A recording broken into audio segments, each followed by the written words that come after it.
8:30 વાગી ગયા છે મિત્રો ને સુરેશ જાય છે છોકરાને મૂકવા. મારો બાબુ ક્યાં ગયો? હેઠો ઉતરી ગયો. આજ કેમ પેલો હેઠો ઉતરી ગયો બેટા? બાય. શું કેમ क्या हुआ बता बता. હે માદિકા આવો તૈયાર થઈને હવે તું એમ કે નહીં જાઉં. ચલો બાય બાય. આજા આજા આજા મેરા બાબુ. તારે મોડું થશે મારી સ્કૂલમાં દોડવાનું થશે, દોડવું પડશે. એના કરતાં રાજી ખુશીથી ભાગી જઈ ફટાફટ ઉપર. નકર પાછો આવી જશે વરે એવો હે.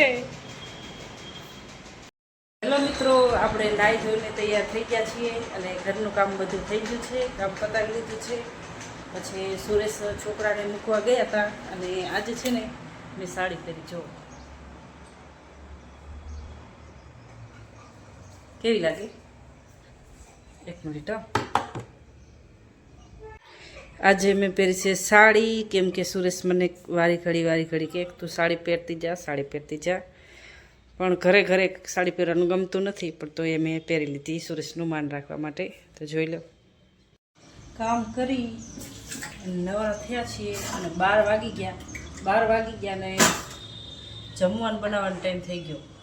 અને છોકરાને તે લેવાય નથી કે તરસ એવી લાગી તો પાણી પીવાનો ટાઈમ નહોતો. બોલો,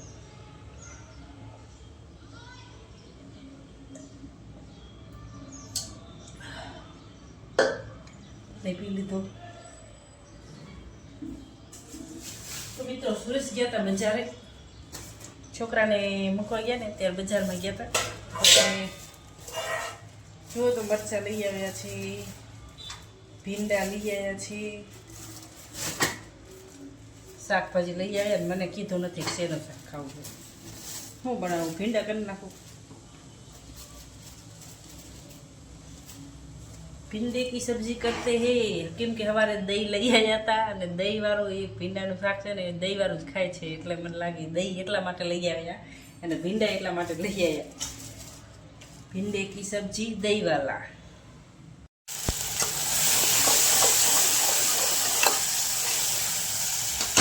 જો મિત્રો, ભીંડા આપણે શાક બની ગયું છે અને દહીં હવે નાખવાનું છે. આપણે દહીં પણ ઠલવી નાખ્યું છે ભીંડાના શાકમાં. જો થઈ ગયું ને મસ્ત મજાનું શાક ભીંડા. માય ફેવરેટ ભીંડે કી સબ્જી, माय फेवरेट माय हस्बैंड की भिंडी की सब्जी. हंसने का मना है, काम करने का है. और ભીંડાનું શાક બની ગયું છે, ભીંડાનું શાક થઈ ગયું છે દહીંવાળું. અને આમ તો જુઓ, એક જ શાક બનાવ્યું, ખાલી હજી એક જ શાક બનાવ્યું છે. એમાં જુઓ ગરમી, બાપ રે બાપ, અમારે ગરમી ઓર ફૂલ તડકો. देखो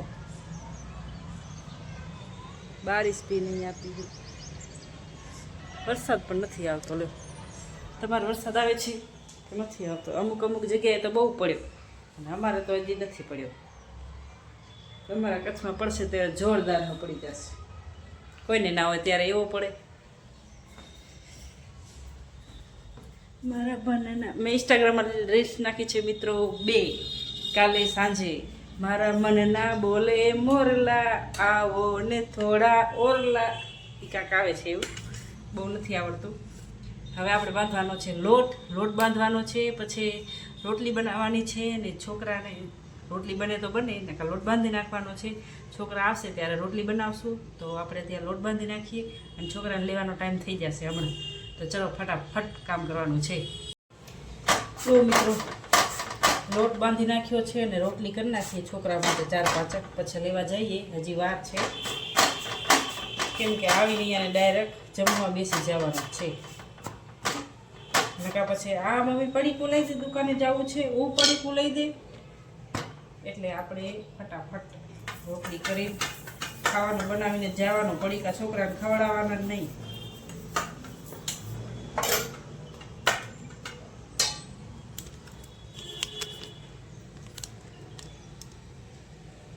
કેવી ગરમી થાય મને કામ કર્યા ભેગી ગરમી થવાની. બોલો, રસોડામાં તો ભાઈ એવું છે.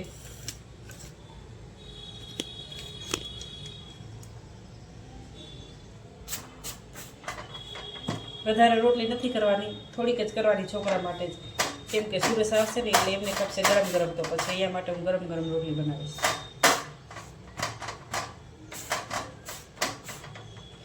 તામથી મને લાગે નાહી લઈશ 4-5 રોટલી કરવામાં, તો બીજી વાર ત્રીજી વારની નાહી લઈશ. હું 3 વારની નાહી આજ, 2 વાર નાહી છું, એક ગરમીમાં નાહવાનું, ત્રીજી વારમાં ખાસ. કાયમ 4-5 વાર તો નાહવાનું જ.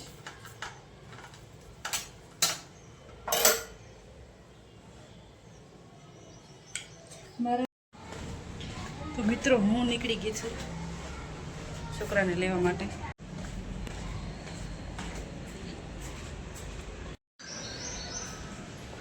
આ વ્હાઈટ કલરની આપણી એક્ટિવા છે, દરવાજો ખોલવો પડશે. જો વિરાટ સ્કૂલથી આવી ગયો છે, સિયા પણ આવી ગઈ છે. ચાલો બેસી જવા. આપણે ઘરે ગઈ 3 વાર. મેં કીધું કેમ લાઈટ જાય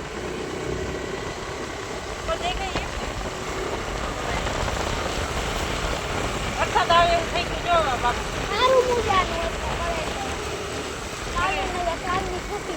ગાવાની મજા આવી.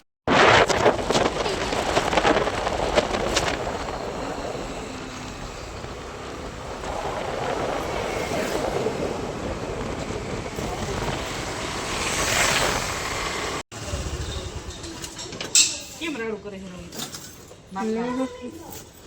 માથાનો રાડું કેમ કરે છે? હા તો ના જ જાય. મને તો ખબર જ છે તું રોડ નાટક જ કરો.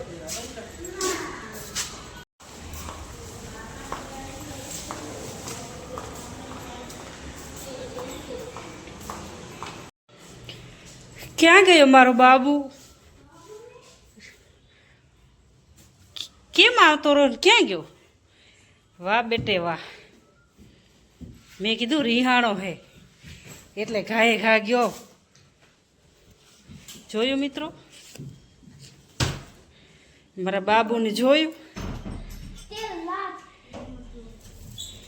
જો દુકાનનું પડીકું ના લીધું તો જ્યુસ લેવરાયો. હા તો જો એક મહિનામાં એને 13 લાખ વ્યૂ. 13 લાખ. કેને તને?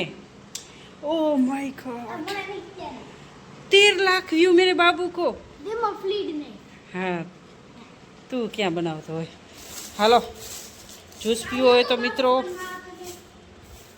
અને વચ્ચે આ હતી ખારેક, મસ્ત મજાની વાડીની ખારેક હતી, તો ખારેક લીધી છે. ચાખીને લેવાની હતી તો ચાખીને નથી લીધી, મોં બાંધર હતું એટલે. પણ બહુ મીઠી અને બહુ મસ્ત છે. તો હવે રોટલો ભાવશે નહીં, ખાવાનું નહીં ભાવે. બનાવી નાખ્યું પણ છે, પણ સુરેશ આવશે ને પછી ગરમ રોટલી બનાવીશ, ત્યારે સાથે જમશું. 2 વાગે, અત્યારે 1 વાગ્યો છે. જો 1 વાગતો લાગે હેરો, 1 વાગી ગયો હોય, 1 માથે થઈ ગયું, 1 માથે થઈ ગયું હોય મિત્રો. લાઈક અને કોમેન્ટ કરવાનું ભૂલતા નહીં, અને સબસ્ક્રાઈબ ન કર્યું હોય તો કરી નાખજો નવા મિત્રોને. ત્યાં સુધી જય માતાજી. ફરી મળીશું આપણે નવા બ્લોગમાં.